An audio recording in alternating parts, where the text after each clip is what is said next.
So ముఖ్యంగా చెప్పండి అందసత్యం గారు, ఇక్కడ ఖమేనీ చేసినటువంటి తాజా వ్యాఖ్యలు ఏవైతే ఉన్నాయో యాక్చువల్గా, ఎందుకంటే ఆ వ్యాఖ్యల నేపథ్యంలో కూడా ఫ్రాన్స్ మరొకసారి హెచ్చరికలు జారీ చేసినటువంటి నేపథ్యం అయితే ఉంది. ఏంటంటే ఆగస్టు నెల వరకు కూడా టైం ఇచ్చాము ఇరాన్కి. ఒకవేళ ఆగస్టు వరకు కూడా ఇరాన్ ఈ ఆంక్షలకు ఒప్పుకోకపోతే కనుక 2015లో ఏదైతే ఒక ఒప్పందం అప్పట్లో జరిగిందో అణ్వస్త్రాల గురించి, అదే ఆంక్షలు వర్తిస్తాయని చెప్పడం కూడా జరిగింది. మరి ఈ వ్యాఖ్యలను ఎలా చూడాలి? ఒకవేళ ఈ ఆంక్షలు అమలుపరిచే పరిస్థితి వచ్చే అవకాశం ఉందా? నంబర్ 1. ఒకవేళ ఈ ఆంక్షలు అమలుపరిచే పరిస్థితి అంటే 2015 నాటి ఒప్పందం ఆంక్షలే అమలుపరిచే పరిస్థితి ఉంటే మరి ఇరాన్ వింటుందా? ఇవాళ ఉక్రెయిన్ యుద్ధంలో రష్యా మునిగిపోయి ఉన్నది దరిదాపు 3 ఏళ్ల నుంచి. వాస్తవానికి ఇరాన్కు మిత్రులు, రష్యా మిత్రుడే, చైనా మిత్రుడే ఇరాన్కు. మనం కూడా మిత్రులమే, మనకు కూడా మంచి సంబంధాలు ఉన్నాయి. కాకపోతే మనకు పెట్రోల్ పైప్ లైన్ విషయంలో మన మీద ఒత్తిడి తెచ్చి అమెరికా క్యాన్సిల్ చేయించింది. అయితే 3 దేశాలకు కూడా మిత్ర దేశమే. ఇవాళ ఇరాన్ కు డైరెక్ట్ రష్యా సపోర్ట్ వచ్చి యుద్ధం చేసే స్థితిలో లేదు. కాబట్టి ఇదే టైం చూసుకొని ఇరాన్ లొంగ తీసుకోవాలన్నటువంటిది అమెరికా, ఇజ్రాయెల్, నాటో కూటమి యొక్క ఇవాళ ఉన్నటువంటి వ్యూహం. కాబట్టి దానికి భిన్నంగా మన యుద్ధంలో కూడా చైనా గాని రష్యా గాని డైరెక్ట్ ఇరాన్కి ఏం సపోర్ట్ రాలేదు. సపోర్ట్ లేకపోయినా దరిదాపు ఒక 10-12 రోజులు ప్రతిఘటించింది. దానికి ఇజ్రాయెల్, అమెరికా విస్తుపోయినాయి. ఎందుకంటే 2-3 రోజుల సరెండర్ అయితే ఇరాన్ అనుకున్నారు. కానీ 12 రోజులు ప్రతిఘటించింది. ప్రతిఘటించే ఇరాన్కి ఎంత నష్టం చేసిరో ఇరాన్ ఇజ్రాయెల్ కూడా అంత నష్టం చేసింది. దరిదాపు ఐరన్ డోమ్ మా దేశాన్ని ఏం చేయలేదు, ఇరాన్ ఆయుధాలు అనుకుంటే ఇజ్రాయెల్ ని కూడా చాలా కొలాప్స్ చేయగలిగింది ఇరాన్. దాంతో ఇటువంటి పరిస్థితుల్లో ఆ యుద్ధాన్ని ముగించారు. కాబట్టి మరొక ప్లాన్ తోటి, ఏదో ఒక ప్లాన్ తోటి ఇరాన్ స్మార్ట్ చేయాలి. ఇరాకును చేసినట్టు, తర్వాత వెనుజులా, మన లిబియాని చేసినట్టు దీన్ని కూడా చేయాలన్నటువంటి ఉద్దేశంతో ఇవాళ మళ్ళీ ఇరాన్ ని రెచ్చగొడుతున్నాయి అమెరికా, ఇజ్రాయెల్ కలిసి. ఇరాన్ రెచ్చిపోవటం కాదు, వాళ్ళు రెచ్చగొడుతుంటే వీళ్ళు రియాక్ట్ అవుతున్నారు, ఇరాన్ వాళ్ళు రియాక్ట్ అవుతున్నారు. ఓకే, మరి ముఖ్యంగా అమెరికా గురించి చెప్పండి. అమెరికా పాత్ర గురించి ఒక రకంగా శాంతిదూతని అని ఆయన ట్రంప్ చెప్పుకుంటూ వస్తున్నాడు. ఎందుకంటే ఏ ఇరు దేశాల మధ్య కూడా యుద్ధం జరిగినా కానీ నేనే వెళ్ళి ఒక పెద్దన్న పాత్ర వహించి, ముఖ్యంగా మొన్న జరిగినటువంటి ఇండో పాక్ యుద్ధం నేపథ్యంలో కూడా నేనే ఆ ప్రాబ్లం ఏదో సాల్వ్ చేశానని చెప్పి ఒకవైపు నుంచి చెప్పుకొచ్చాడు. మళ్ళీ మొన్న 12 రోజులు జరిగినటువంటి యుద్ధ నేపథ్యంలో కూడా ఆయన ఏం చెప్పాడు? నేనే మధ్యవర్తి పాత్ర పోషించాను, ఈ యుద్ధాన్ని నేనే ఆపాను అని చెప్పి చెప్తున్నాడు. ఒకవైపు ఏమో శాంతిదూత అని చెప్పి ప్రవచనాలు వల్లిస్తున్నాడు ట్రంప్, మరొక వైపు ఏమో ఈ రకమైనటువంటి దుందుడుకు చర్యలకు పాల్పడుతున్నారు. అసలు బేసిక్ గా అమెరికా బిహేవియర్ ఎట్లా చూడొచ్చు సార్? అమెరికా బిహేవియర్ ఎట్టున్నా, అమెరికాలో ట్రంప్ బిహేవియర్ మాత్రం అమెరికాలో అన్సర్టనిటీ ఫేస్ చేస్తుంది, ప్రపంచం అంతా కూడా అన్సర్టనిటీ ఫేస్ చేస్తుంది. ఎందుకంటే ఇవాళ ఈ ట్రంప్ వచ్చిన తర్వాతనే మొత్తం దుందుడుకు చర్యలతోటి ప్రపంచవ్యాప్తంగా శాంతికి విఘాతం కలుగుతా ఉంది. అవునండి, నెంబర్ 1. నెంబర్ 2, అమెరికా ఇప్పుడు పాకిస్తాన్ రక్షణ మంత్రి చాలా ధైర్యంగా అన్నాడు ఒక 3 నెలల క్రితం.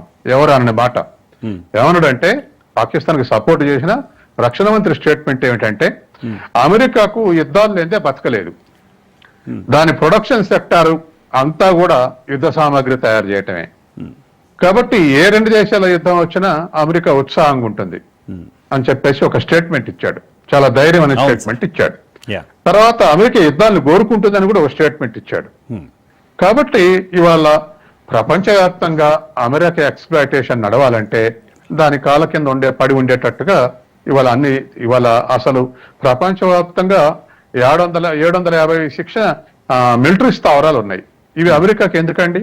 అవునండి, అంటే ప్రపంచవ్యాప్తంగా పోలీస్ అధికారిగా వ్యవహరిస్తున్నటువంటి స్థితి మనం ఇవాళ చూస్తా ఉన్నాం.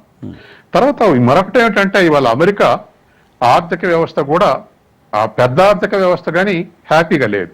ఎందుకంటే ఇవాళ దాని అప్పులు 120% ఉన్నాయి. అవునండి, అంటే $30 ట్రిలియన్ దాని జీడిపి ఉంటే $36 ట్రిలియన్ దాని అప్పు ఉంది. 100%. ఆ అప్పుతోటి సతమతం అవుతుంది.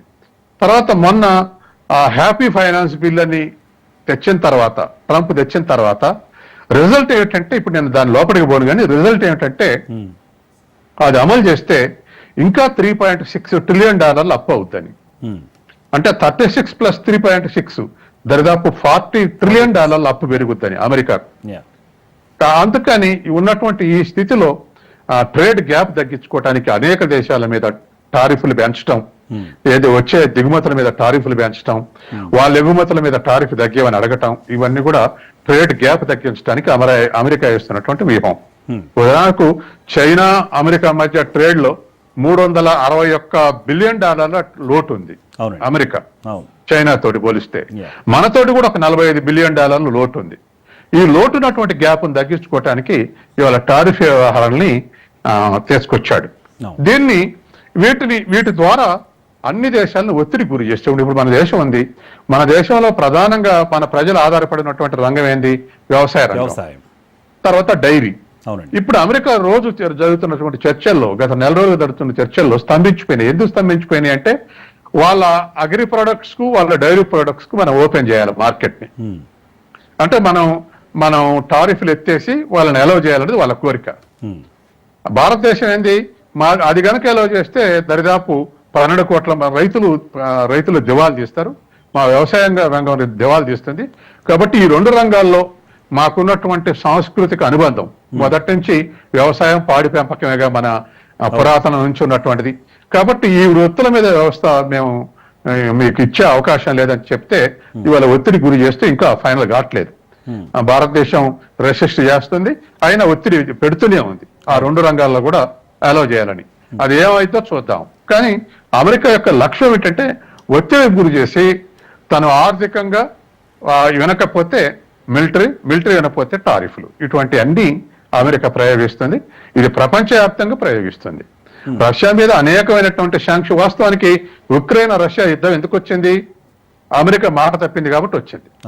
ఆ సోవియట్ యూనియన్ పతనం అయినాక 15 దేశాలకు విడిపోయిన తర్వాత అమెరికాకు రష్యాకు వచ్చిన అంగీకారం ఏంటంటే ఈ 15 దేశాలు కొత్తగా ఏర్పడ్డ దేశాలని మా నాటోలో చేర్చుకోము అని చెప్పేసి హామీ ఇచ్చింది రష్యాకు. కానీ యుక్రెయిన్ ని అదివరకు ఎన్నికైనటువంటి ప్రభుత్వాన్ని దించేసి జెలెన్స్కీని పెట్టి తర్వాత నాటోలో చేర్చుకుంటున్నారు. నాటోలో చేర్చుకుంటుంటే రష్యా అధ్యక్షుడు చెప్పింది, మీరు నాటోలో చేసుకోవద్దు, మా ఒక్క కోరికే అది.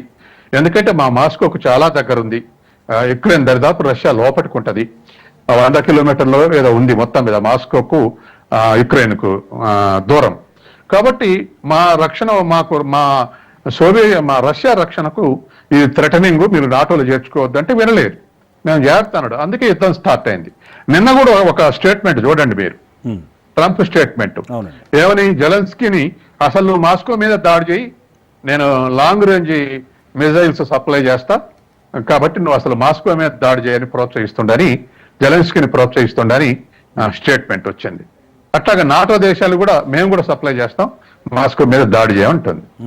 అంటే ప్రపంచ వ్యాప్తంగా కొమెని రెసిస్ట్ చేస్తే కొమెని మీద దాడి, పుతిన్ రెసిస్ట్ చేస్తే పుతిన్ మీద దాడి, భారతదేశం ఎఫెన్సివ్ ఉంటే పాకిస్తాన్ తరపు వచ్చి యుద్ధాన్ని మాన్పించేటువంటి స్థితి.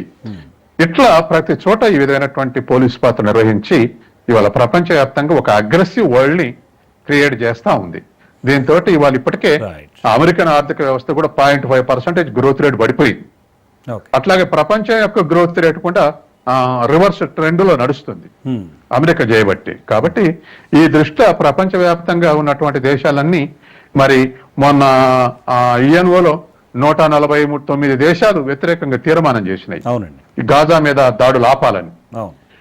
అంటే వాళ్ళ అభిప్రాయాన్ని గౌరవించైనా కాకుండా యుఎన్ఓని హైజాక్ చేసి దాడులు చేయటం, వివిధ దేశాల మీద ఒత్తిడి సృష్టించడం, ఏ దేశానికి ఆ దేశాన్ని విడదీసి పడేయటం, ఇటువంటివన్నీ చేసుకుంటూ వస్తుంది.